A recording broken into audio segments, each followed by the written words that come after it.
glass room that had a floor made of bacon. I could hear people crying, but I couldn't find the key.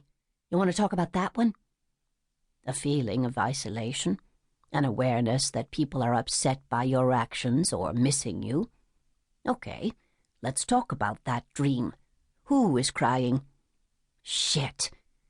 Megan should have seen that. After all, she had an undergraduate degree in psychology, not to mention the fact that she'd once been called a child prodigy. She glanced down at her platinum and gold watch. Too bad, Harriet. Time's up. I guess we'll have to solve my pesky neuroses next week. She stood up, smoothed the pant legs of her navy Armani suit. Not that there was a wrinkle to be found. Harriet slowly removed her glasses. Megan crossed her arms in an instinctive gesture of self-protection. This should be good.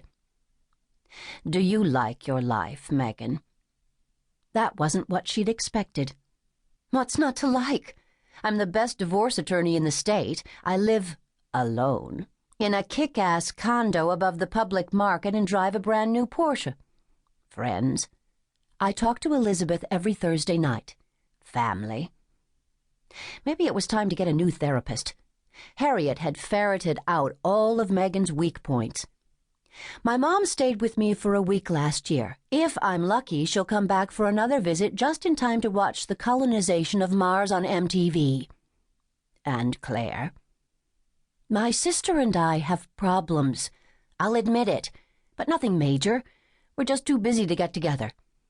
When Harriet didn't speak, Megan rushed in to fill the silence. Okay, she makes me crazy the way she's throwing her life away. She's smart enough to do anything, but she stays tied to that loser campground they call a resort. With her father. I don't want to discuss my sister, and I definitely don't want to discuss her father. Harriet tapped her pen on the table. Okay. How about this? When was the last time you slept with the same man twice? You're the only one who thinks that's a bad thing. I like variety. The way you like younger men, right? Men who have no desire to settle down. You get rid of them before they can get rid of you. Again, sleeping with younger, sexy men who don't want to settle down is not a bad thing. I don't want a house with a picket fence in suburbia. I'm not interested in family life, but I like sex. And the loneliness. Do you like that? I'm not lonely, she said stubbornly. I'm independent. Men don't like a strong woman.